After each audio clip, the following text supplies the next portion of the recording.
Hi and welcome to the first of our tutorials. This is Paul from Surfy's Home Curing Supplies, and today I'm going to show you how to turn a beautiful piece of pork loin like we've got here into delicious bacon. Same principle applies using our cure mix, whether it's ham or bacon that you're looking for at the end of the day. Just follow the instructions and you'll end up with a fine product at the end. This piece I selected from, oddly enough, from Morrison's supermarket.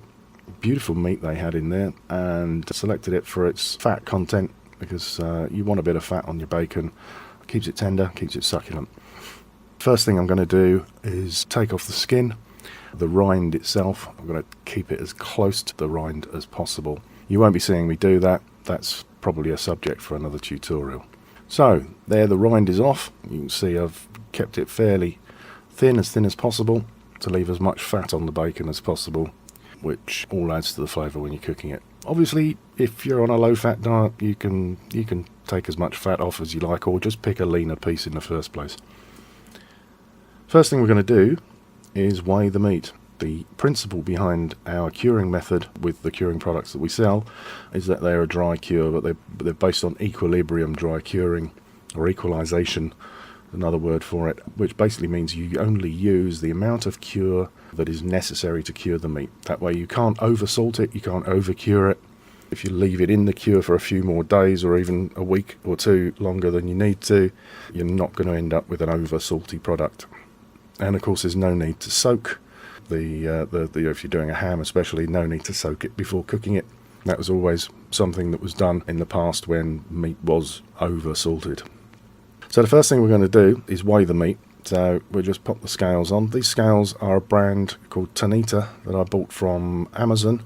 Really good in that they measure at a resolution of 0.1 of a gram, which is useful if you're working with the Prague powder cures that we sell, which are concentrates.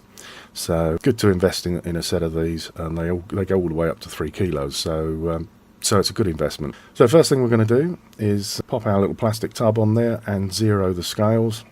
On the scales themselves you'll see a button that says tare or 0. That takes it down to 0 grams. So now we're going to pop the meat in and find out what weight it is. So I've popped some gloves on. They're food prep gloves. You can pick them up from a lot of supermarkets carry them. They're really to protect the meat and protect your fingers from the effects of the salt, especially if you're doing a lot of curing. You find your fingers can get a bit dry. Now we've got 1.654 kilos of meat. We're going to round that up to 1.66 for the purposes of our calculation, just to make things easier. So what we're going to do is get a calculator, and using the cure mix that we're going to use, which is the traditional bacon and ham dry cure mix, the dosage rate or the usage rate with that is 33.5 grams of cure per kilo of meat. So what we do is multiply 33.5 by 1.66. Using a calculator, that comes out at 55.61 grams. We're going to round that up to 56 grams just for ease. 56 grams of the cure weighed out. We'll just pop the scales over there. And now what we're going to do, bring back the pork and flip it over. And we're going to put most of this cure on the meat side. The reason for that is that the meat will absorb the cure quicker than the fat side does. We'll put most of that cure on. I've just reserved a little bit, which we'll pop on the fat side. Now the idea at this stage is to get as much of that cure into the little nooks and crannies onto the ends, making sure that it's completely covered nice and evenly if possible, so that there's a good distribution of cure over the meat.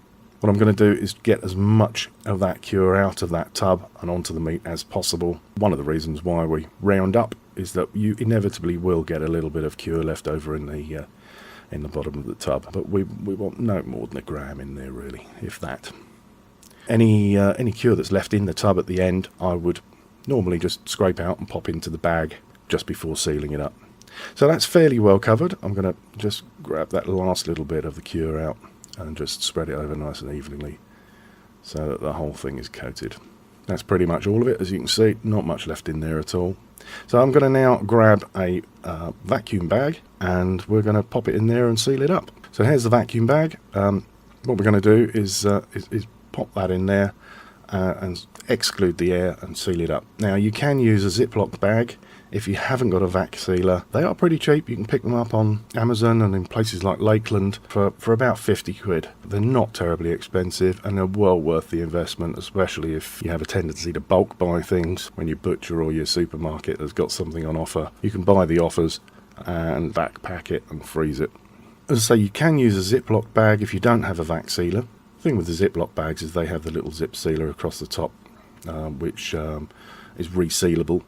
Basically means that you could use that instead of a vacuum bag. It's not going to be as efficient, but it'll do the job. There's a good way of excluding the air when you're using a Ziploc bag. You can actually just get a big pot of water and pop the bag in with the opening upright so it doesn't allow the water into the bag, and by displacement it will actually displace the air that's in the bag. You can then just zip it up and use that. But as I say, vac sealers these days are so cheap, and the bags work out really cheap as well. So well worth investing in. So let's pop the meat in the bag, get it right down to the bottom so that we've got plenty of head space. So this is a vac sealer that I've had for quite a few years, and served me proud. It's actually a German brand. Originally I bought it because they really weren't available in this country, and this was 2004 when I first bought it. Now they're readily available. You can get them on Amazon and, as I say, even the high street stores like Lakeland carry them. So we're going to pop the ends of the bag into the sealer. Just pop it in the right location. The instructions for your sealer will tell you how to do that, and then I'm going to just press the seal button, which will evacuate all the air, and then it will seal it.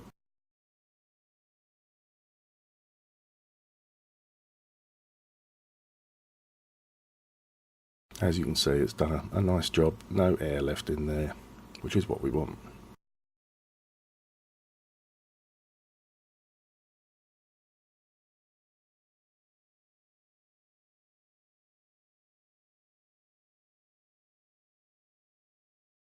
So that's done. I'm just going to release the lid and give it just a second seal, just to make sure it's really sealed. I like to do that. That's just me being a little bit obsessive. You don't have to.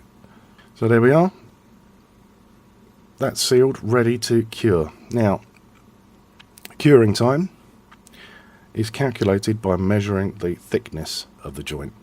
Now, you measure it across the width, right about there on a loin, and there you can see we've measured 3 inches. The calculation method is 2 days per inch plus 2 days. So with a 3-inch thick piece, 2 times 3 equals 6 plus 2 gives you 8 days. So 8 days in the fridge as a minimum is what this is going to need to cure. We turn it over every day, and any liquid that has come out just massage around the bag. That's really just to make sure that the cure continues to spread and cure evenly throughout the meat. If you leave it in for a few more days after that, or even a week or so, it's not going to hurt it. When it's finished curing, there's no need to wash any cure off. Just dry it, and what I normally do is just pop it on a plate or a rack in the fridge just to dry out a little bit. What I would normally do at this stage is just grab a marker pen and write on there the date, so today's date that we've actually put it in the bag, and also the expected finishing date of when it's going to be cured as a minimum. As I say, you can leave it a few days longer and it certainly won't hurt.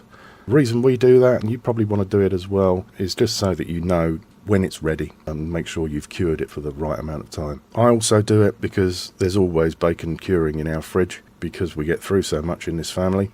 And so just to make sure from a stock rotation point of view that they're not getting mixed up, and that we know we're taking it out and popping it in the smoker in the right order and that kind of thing. So when it is finished curing, you can use it just as it is. I prefer to smoke the bacon for say 12 or 24 hours depending on how smoky you want it. And of course we're talking about cold smoking here. If you don't want it smoked, that's fine, just have it as it is. So there we have it. Thank you for watching. If you have any questions, always happy to answer them. You can contact us via the website or using any of the telephone numbers on the website. Thank you for watching and happy curing.